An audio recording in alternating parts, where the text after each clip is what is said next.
1620년에 우리가 한 번쯤은 들어봤을 만한 인물인 영국의 경험주의 철학자의 시조라고 할 수 있는 프란시스 베이컨이 다음과 같은 책을 발간했습니다. 한국어로는 신기관이라고 번역된 책이고요, 영어로는 The New Instrument라는 책을 발간했습니다.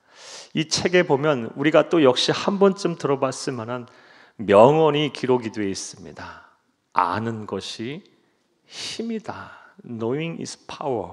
아는 것이 힘이다 라는 이런 글귀가 명언이 수록이 되어 있습니다.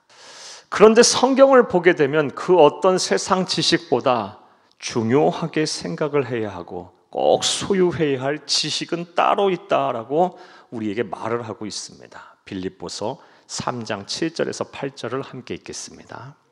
그러나 무엇이든지 내게 유익하던 것을 내가 그리스도를 위하여 다 해로 여길 뿐더러 또한 모든 것을 해로 여김은 내 주 그리스도 예수를 아는 지식이 가장 고상하기 때문이라.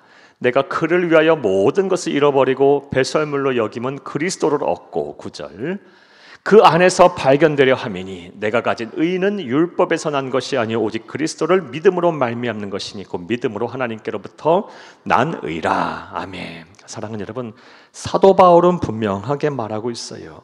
예수 그리스도를 아는 지식보다 더 고상한 지식은 없다. 더 높고 숭고하고 중요한 지식은 없다라는 것입니다. 자, 그렇다면 생각을 해보겠어요. 왜 예수를 아는 지식이 가장 우리에게 필요하고 중요할까요? 그 이유는 명확합니다. 왜냐하면 우리가 이 세상에 사는 동안엔 학습을 통해서 또 배움과 경험을 통해서 얻는 지식은 이 세상 사는 동안 우리를 편안케 해요. 하지만 그것이 우리를 영원토록 평안케 하는 것은 아니에요. 그러나 예수를 아는 지식은 우리에게 영생을 선물합니다. 우리를 구원으로 이끌기 때문이에요. 그러하기에 예수를 아는 지식보다 더 중요하고 반드시 소유해야 할 지식은 없는 줄 믿으시기를 간절히 주의 이름으로 부탁합니다. 사랑하는 여러분, 우리가 본문 말씀을 통해서 알 수 있는 예수님은 그렇다면 어떤 분일까요?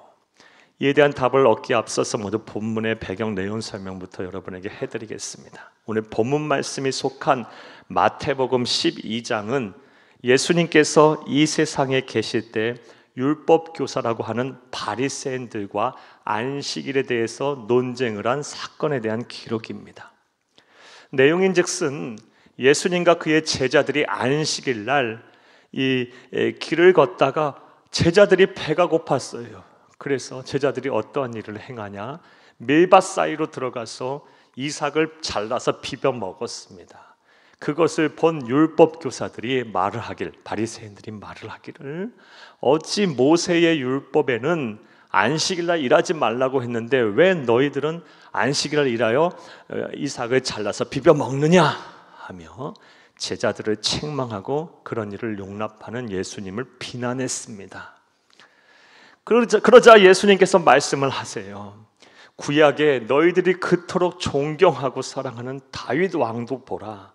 다윗 왕이 배가 고플 때 율법에서 금했던 제사장만이 먹을 수 있는 하나님께 드린 떡을 먹지 않았느냐. 그러면서 말하시기를 율법의 형식보다 율법에 가지고 있는 그 내용, 참된 내용을 아는 것이 중요하다라고 말씀을 하셨습니다.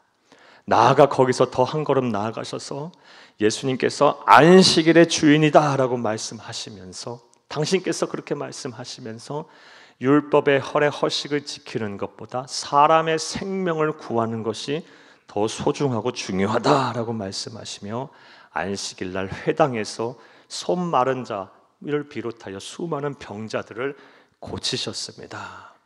그런 일을 행하자 율법교사인 바리새인들이 예수님을 가만 놔두면 안 되겠다. 그래서 예수님을 막 죽이려고 합니다.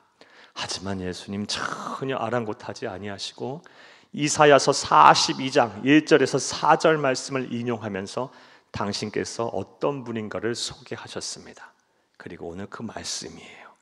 특별히 오늘 본문 12장 20절 말씀은 이사야서 42장 3절 말씀을 인용하셔서 당신 자신이 어떤 분인가를 소개하신 말씀인데 아주 문학적인 표현으로 예수님이 어떤 분인가를 우리에게 말씀해 주고 계십니다. 우리 오늘 본문 20절을 함께 읽겠습니다. 상한 갈대를 꺾지 아니하며 꺼져가는 심지를 끄지 아니하기를 심판하여 이길 때까지 하리니. 누가? 우리 주 예수님께서 그렇게 하신다는 거예요. 우리 예수님은 상한 갈대를 꺾지 아니하며 꺼져가는 심지를 끄지 아니하시는 분이에요. 심판하여 세상이 끝날 때까지 계속 그리 하시겠다는 거예요. 문학적인 표현이에요. 그리고 이 표현을 통해서 우리는 예수님이 어떤 분인가, 우리가 믿고 사랑하고 우리가 의지하고 우리의 생명을 의탁하는 그 예수님이 어떤 분인가를 잘 알 수가 있습니다. 자, 그렇다면 이제 이러한 내용을 바탕으로 생각을 해보겠습니다. 오늘 본문 말씀을 통해서 알 수 있는 예수님은 어떤 분일까요? 자, 이제부터 따라 하시겠습니다. 첫째로, 인생의 기가 꺾여 마음이 상한 자를 회복시키시는 분입니다. 우리의 인생인 기가 확 꺾였을 때, 그래서 막 마음이 상했을 때 다시 회복을 시켜주시는 분이 바로 우리 구주 예수님이심을 믿으시기를 간절히 바랍니다. 오늘 본문 말씀을 통해서 우리가 읽어보아 알다시피 우리 주님께서는 우리의 인생을 이 갈대로 비유하셨고 상한 갈대로 비유하셨는데 우리의 인생 또한 그러하다는 거예요. 우리의 인생도 마찬가지로 젊고 싱싱한 갈대와 같은 화려한 시절이 누구에게나 다 있었고 또 있을 것이고 또 있는 줄로 믿으시기를 바라요. 그런데 문제는 우리의 인생의 화려한 시간이 영원하지 않다라는 거예요. 살다 보면 병에도 걸리고 사건 사고에 휘말리기도 하고 또 기타 여러 가지 일들로 휘말려서 얽히고 설켜서 우리의 인생의 이 화려한 시간들이 꺾여요. 지금 여러분들의 인생은 어떠해요? 상한 갈대십니까? 아니면 젊고 화려한 그런 싱싱한 갈대 시절을 보내고 계십니까? 아마도 많은 분들이 상한 갈대 같다라는 생각이 드실 거예요. 그런 분들이 많이 계시라고 봅니다. 이렇게 상한 갈대와 같은 시절을 보내게 되면요, 시간을 보내게 되면, 그런 인생 속에 살게 되면 다음과 같은 어려움들이 우리에게 찾아와요. 사람들로부터 외면을 당해요. 사람들로부터 무시를 당해요. 그리고 관심받게 대상이 돼요. 그런데 참으로 다행스러운 것은 우리 주 예수님께서는 사람들은 이 상한 갈대의 시간을 보내는 인생 속에 있는 사람들, 우리를 모른다 해도 우리 주 예수 그리스도께서는 절대로 그런 분이 아니라는 거예요. 상한 갈대를 꺾지 아니하시는 분, 즉 우리의 인생의 기가 팍 꺾였을 때 우리를 외면하거나 우리를 무시하거나 우리를 모른 채 하거나 우리에게 무관심하시는 분이 아니라 오히려 우리 상한 갈대와 같은 시간을 보내는 우리의 인생의 길을 살려주시고 우리의 마음의 상처를 회복시키시며 위로하시는 분임을 믿으시기를 간절히 주의 이름으로 축복합니다. 우리가 믿는 예수가 그런 분이에요. 그런 분이에요.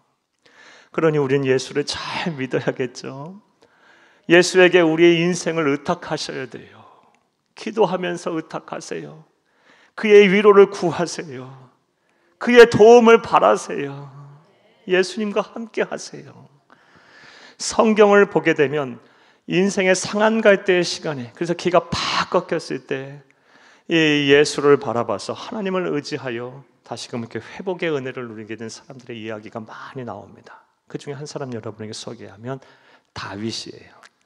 다윗은 이스라엘 전후 역사를 통틀어서 가장 사랑과 존경을 받는 인물이에요. 어찌 보면 그의 인생 전반에 걸쳐서 그런 화려한 시간을 보냈다고 볼 수 있어요. 그러나 그에게도 분명 상한 갈대 시간이 있었어요.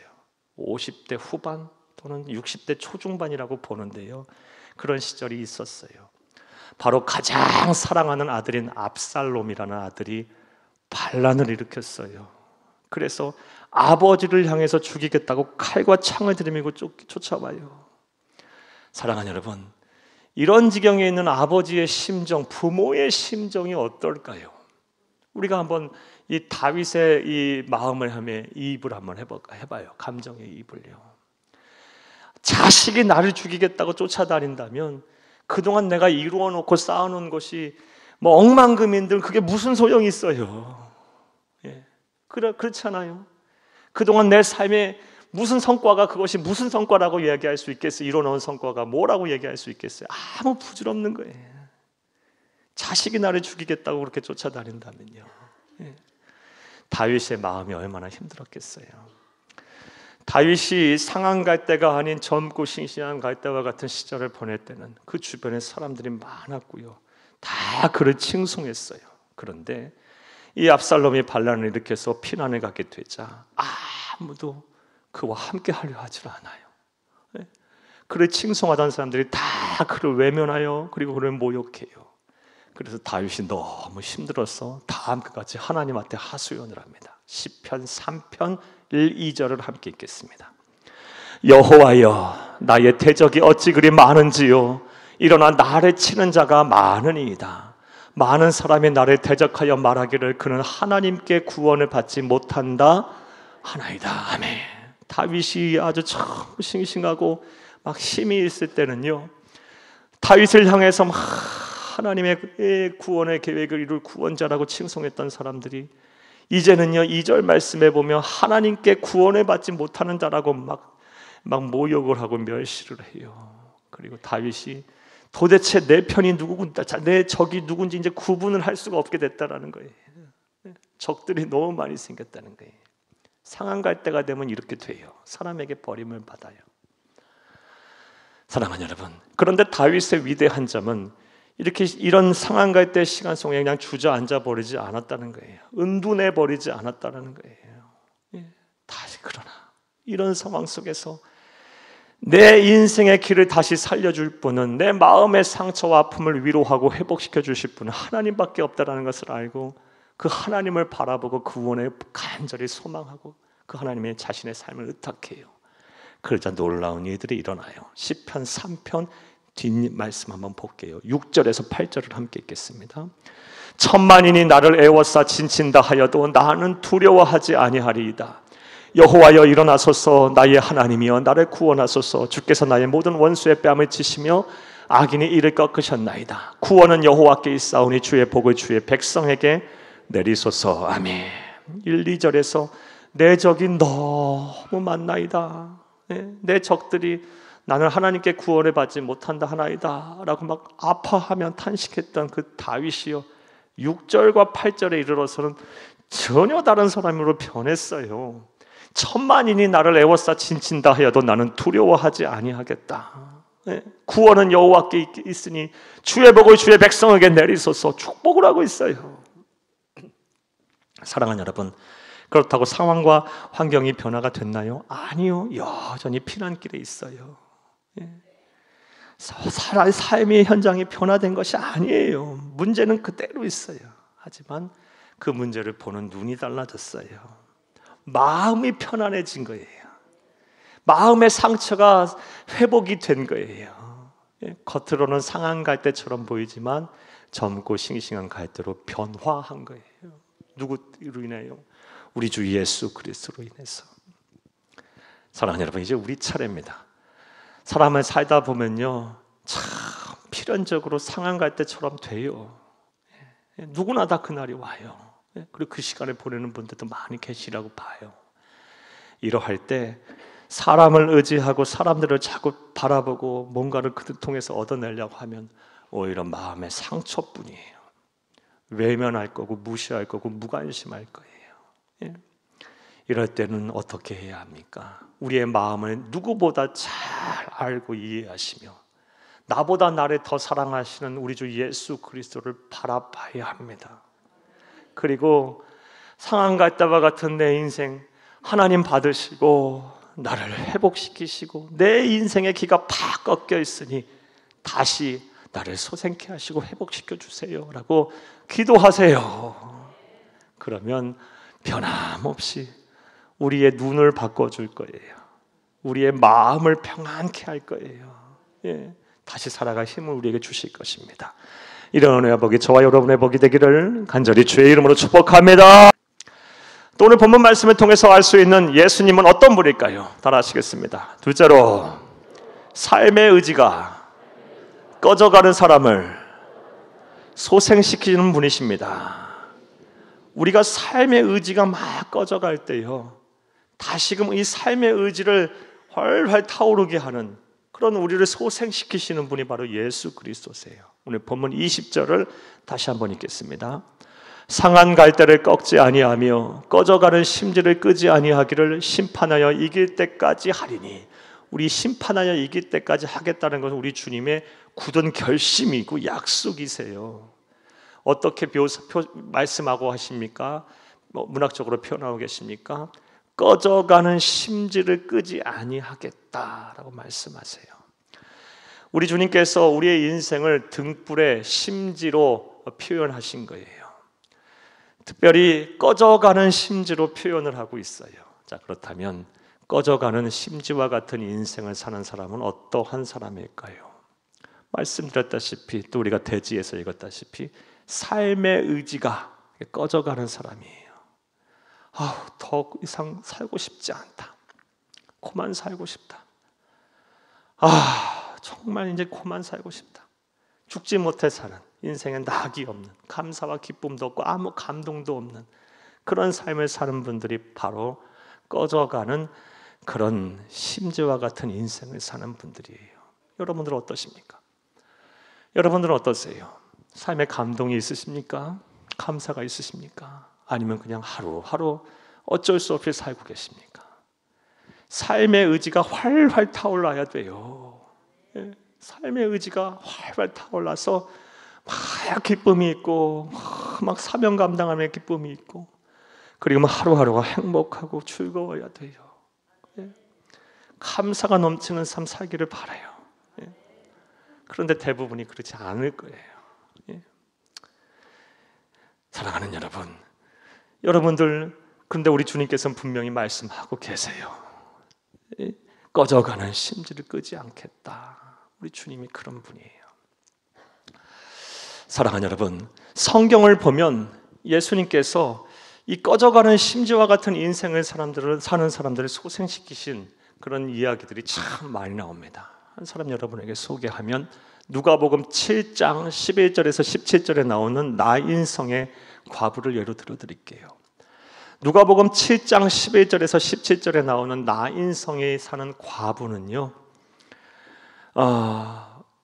과부니까 남편도 잃었지만 아들마저도 잃었던 그런 삶의 의지가 완전히 꺼져가던 그런 여인이었는데, 그 여인을 하나님이신 예수님께서 소생시켰어요. 내용을 간단히 말씀드리면 다음과 같아요. 이 나인이라는 성은 예수님의 공생의 기간 동안 활동의 주무되었던 갈릴리 가버나움에서 이 남서쪽으로 하루길 정도 가면 되는 아주 작고 아름다운 성이에요. 이 성에 한 여인이 살았어요. 젊었을 때는 얼마나 꿈도 많고 또 아름다웠겠어요. 그래서 사랑하는 사람을 만나서 가정을 이뤘고, 그리고 아들을 낳았어요. 이 여인에게 있어서 이때가 가장 화려한 시간이었겠죠. 아주 화려한 시간이었을 거예요. 기쁘고 가장 행복한 시간이었을 거예요. 그런데 얼마 못 가서 그 가정에 불행이 닥쳤어요. 남편이 죽었어요. 사랑하는 여러분, 오늘날에도 먼저 남편을 여의고 또 아내를 여의고 사시는 분들 참 힘들고 어렵게 사세요. 참 힘들고 어렵게 사시는 분들이 많아요. 그런데 성서시대 1세기에는 오늘날과는 비교할 수도 없을 정도로 여성에 대한 차별이 심했던 사회예요. 그리고 여성의 경제적인 활동 자체를 금했던 유대 사회가 그랬어요. 그러니 남편이 죽었다라는 것이 뭘 의미해요? 그 집안은 이제 완전히 풍비박산이 난 거예요. 그래도 그 여인이 인생을 포기할 수 없었던 이유가 있어요. 뭐겠어요? 하루가 다르게 자라는 아들이 있으니까요. 이 아들 때문에 수많은 날 밤을 눈물로 지새웠겠지만 이 아들 어떻게든 키워야 했기에 안 해본 일 없을 것이고, 그리고 뭔가 수모와 모욕을 당하면서도 하루하루 견디며 살았을 거예요. 그렇게 해서 아들이 장성을 했어요. 청년이 됐어요. 그럼 어떤 생각이 들었겠어요? 이제 좀 살만하겠다. 이제 나의 고생은 어느 정도 끝났다. 이 아들 의지하고 살아야겠다는 생각 들었겠죠. 그런데 그 아들마저 죽었어요. 참, 한 여인의 인생이 어떻게 이렇게 기구하고 힘들어요. 그런 여인을 바라보면서 주변에서 뭐라고 얘기했겠어요? 위로한답시고 한마디씩 했겠죠. 네, 그런 말들이 또 다 무심코 던진 말들이 그냥 가슴에 빗으로 와가지고 콱콱 박혔겠죠. 이 여인이 살아도 사는 거겠어요? 감동이 없어요. 갈 수가 없어요. 낙이 없어요. 뭐 소망이 있어야죠.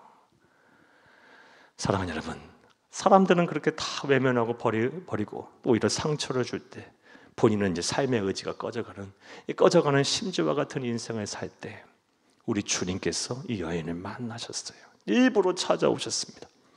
누가복음 7장 12절에 17절 말씀에 보면 나인성 안에서부터 밖으로 나오는 장례 행렬에, 과부의 아들을 위한 장례 행렬에 예수님께서 직접 그 시간을 딱 맞춰서 만나셨어요.